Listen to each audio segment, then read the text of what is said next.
Hello everyone, time to get the watercolours out again. We are going to be doing this beautiful metallic watercolour wreath here today. I did this using the Rubens metallic watercolour paints. I absolutely love these. These are my new favourite art supply of the moment. I did a review on these 3 or possibly even 4 weeks ago. Paul Rubens sent me the watercolour paint set to review and also this gummed pad here. So that's what I've used to do this piece here. This is a gummed pad. It's 300 GSM, 100% cotton paper. This is hot pressed paper. I've never tried a gummed pad before, and the idea with this is that you don't need to use masking tape. The gummed areas hold your paper completely flat. Then you've got this area here at the top that you remove once your project is finished. So that's what I'm going to be using today. Of course, if you don't have one of these and this is of no interest to you, just use regular watercolour paper and mask it down if that's what you want to do. But this is hopefully what we're going to end up with. Now, don't freak, this is the cheats way of doing a watercolour wreath. Let me just talk through the supplies I'm going to be using. I've got 2 jars of plain water. I've also got a selection of watercolour brushes. I've got some of the Arteza fine liner brushes and one of these IKEA watercolour brushes. These come in a set. They're in the kids section in IKEA, but you can also buy these online as well. I can't remember whether it's Amazon or eBay that I found them on, but I'll leave the link to where you can get these from in the description box below, because every time I've used them I've had questions as to what they are and where you get them from. I'm also going to be using a couple of different stamp sets. So here's the cheat. This is a stamp set I received in one of the Your Creative Studio ephemera boxes. I think this was October 2020. This is a really lovely set, so some of you may well have this or something similar. I've also got this set here, which was a really cheap one that I got from Amazon about 3 years ago. It was definitely before lockdown, and I'm going to use this oak leaf here, so that's that one there. And then of course my Paul Rubens supplies, the metallic watercolour set and this watercolour block. I'm going to start off by drawing myself an oval. I did exactly the same here, but because of the gummed paper I've worked, as you can see here, too close to the edge, so I'm going to try and come in slightly. So let's see if we can draw an oval. Now, I'm absolutely hopeless at drawing circles and ovals, so I'm just going to go about it in a really scribbly way like this, and then, you know, I can rub out my marks afterwards. I can just keep going over this until I get a shape that I'm happy with. So, you know, we don't need to be able to draw to do this. I've got an eraser at the ready as well, so that once I've got a shape that I'm reasonably happy with, I can remove any of the excess lines. So I think that's about right. It doesn't have to be perfect. So now I can just remove some of these. This is just so that I can follow a shape, just because I'm not very good at visualizing, and I don't want it to go all skew-with. So there we go, that will do absolutely fine. So now let's pull out the stamps and let's start stamping. So which shape do I want to start off with first? I think I'm going to start off using the oak leaf. As I've said, I'm going to be using Distress Ink in Frayed Burlap. This is water reactive, which is just absolutely perfect for this. So I'm going to start off by stamping up this leaf and making sure that I don't get too close to the edge. Where do I want that to go? About there, like that. Try not to overthink this, guys. But you can pull out any of your leaf stamp sets, and then we'll have another one here like that, just holding it down for a second or two just to make sure that ink grabs. I'm not worried about how thick it is. It doesn't matter, because we can the paints that I'm using are so opaque that will disguise most of those lines anyway. The next one is going to go up here like this. I'm trying to space these so that it looks visually pleasing. I want 2 of these again, so I'm going to have another one here like like this. And then I want a third. So let's have a look. Where do I want that one to go? Now you can see that I've managed to get some ink on the corners of my stamp block. I'm going to rub those out just so that I don't get them on my background. And then the next one is going to go down here, about there, like that. So now we've got a basic shape to start with. Next I'm going to choose my sycamore leaf. Is it a sycamore leaf or a maple leaf? I'm not quite sure, but here we go. They're very, very similar, aren't they? So again, I'm just going to stamp with this. Now this stamp here is a lot more detailed than this one here. These are really nice quality stamps in my opinion. So I want to stamp this in areas here where we've got a little bit more space. So we'll go here for that one there.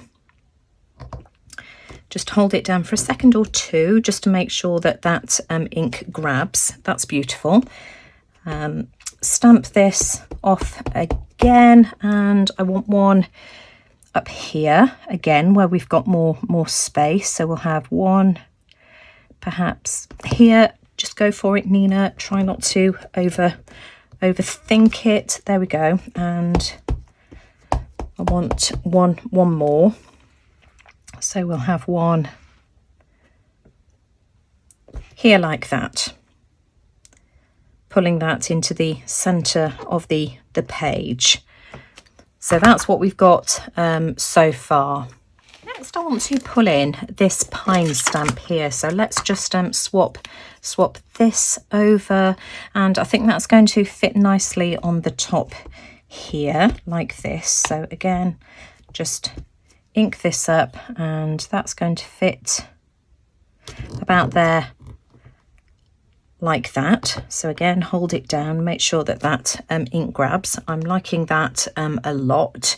And then finally I just want to use this stamp here, and where do I want this to go? So I think we can maybe have this here like that. Let's stamp that. Go for it, Nina. Here we are. Yep.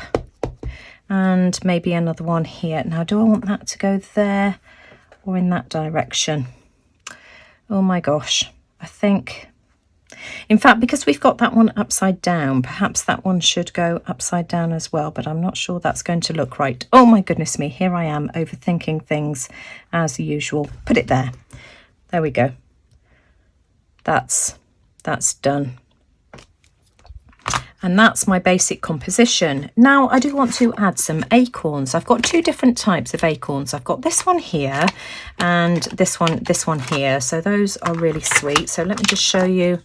So that one and that one. So I do want to add some acorns to my piece. I'm going to use the smaller block for that. And just having a look at the previous piece I did, I want one here. There we go. And where do I want that one to go? I think that one's going to have to go there. In fact, what I think I'll do is I'll do the double acorn, and that will go there like that. So this one's slightly different to the one that I did before, but that's all good. We don't want everything to be the same, do we? I'm trying to improve on the original one I did. I like that. I like that a lot. Whilst I've got this on the stamp block, I'm going to have one of those here. And then I'm going to take that off and put this single one on, and we'll have one on the opposite side. There we are. And then we can have one of these up here as well. Now, how do I want to do this? In fact, I think I'll do the double one over there, just because I've got more space to do that. About there, like that.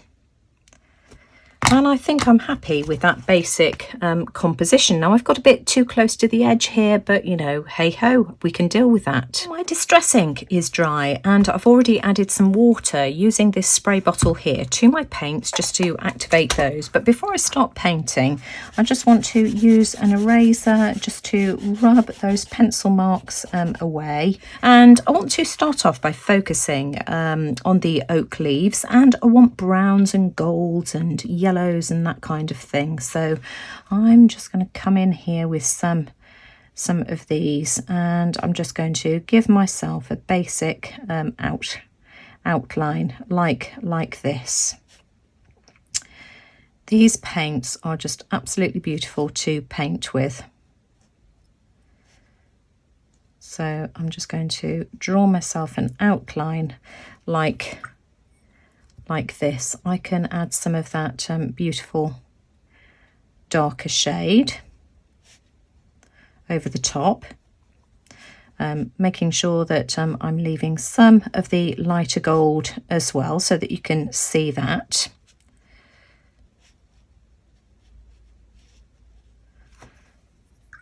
There we are. And then we can add some of this caramelly colour in the centre. Now mine are quite wet, as you can see. That's just beautiful. I love that.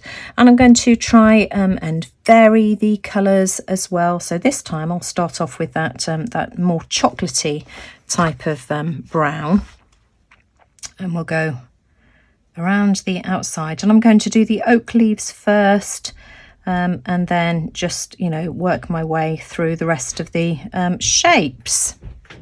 So let's go down through this, and I want lots of variance in the colours. Next we can add some of that gorgeous caramelly colour, and when these dry they're just absolutely stunningly beautiful. We can maybe add some orange to this one here as well. See, that's gorgeous. That's just lovely. Just a touch of the orange. In fact, I might want to bring in some of the orange in here too.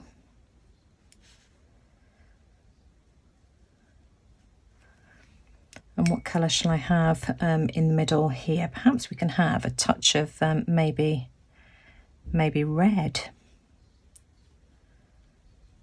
That's just beautiful. And so I'm just going to carry on doing the rest of my oak leaves. I'll put this on to fast forward for you.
my painting's finished. I just love the addition of just having a few berries. It's just helped balance things and added a bit more colour as well. Now, I don't know whether you could see, I'd ended up with a few marks where I'd got my hand in the way and smudged some of the paint. I've just used one of these Conte pastel pencils. This is the white, and all I've done, can you hear Louis again in the background? I've just blended this into the background where I've got those marks, and it's just helped disguise them. It's not perfect, but you know, that's okay, but it's certainly helped disguise any blemishes. So let's see if we can get this page away from this gummed pad. I'm going to be using a palette knife. Excuse the state of this, it's a really old one, and all I'm going to do, and I'm just keeping my fingers crossed I don't make a mess of this, I'm just going to slide my palette knife down there. I think I've got two pages there. Let me just go and fiddle around with this. Here we go, I've got it, and I'm just going to really carefully slide the palette knife along. It's probably easier if I do it flat on my table like this, and I'm just going to remove the page, and it's coming away really nicely, I think. So here we go, just sliding this along. Come on, Nina, you're nearly there. Oh my gosh. But it certainly, as you can see, helped to keep that page nice and flat. The moment of truth, and here it is. So yep, the gummed pad is a wonderful idea. So I'm just going to take this off to the paper trimmer, trim this up a bit, just to get rid of the black that's around the edge, the gummed bits, and I'll show you what it's like once I've done that. So I've trimmed this up, and you can see that I've still got this rounded edge, which I couldn't have got rid of because otherwise I'd have chopped through my leaf. I'm just going to take my corner rounder, and let's just round all the pages, and then you would be none the wiser. And I really like the look of rounded corners anyway. But I have to say, this is beautiful quality paper. You can see how nice and thick it is. It was beautiful to work on. Really enjoyed doing that project, and just look how beautiful those colours are. I absolutely love these paints. My Acorns, I think, are my favourites. Let's just take a closer look at this. You can see there is absolutely no sign whatsoever of any buckling. The page has remained beautifully flat, so it really does alleviate the need to put masking tape around the edges, which I always struggle with, and I always end up tearing the page as well. So I'm really impressed with that, and just look how gorgeous these colours are. I will, of course, leave details of the paint palette and the watercolour pad in the description box below, together with links to where you can go to purchase them from. I'll also leave the link to the original review video that I did for the watercolour palette. But I just hope that you've enjoyed seeing this gorgeous autumn wreath come to life. I'm just so happy with that. Thoroughly enjoyed painting with these gorgeous metallics. I hope you enjoyed it too, and as always, if you did, I'd really appreciate a thumbs up. Do let me know what you think in the comments below, but most importantly, thanks for watching. Take care everyone, and I'll see you all again soon. Bye for now.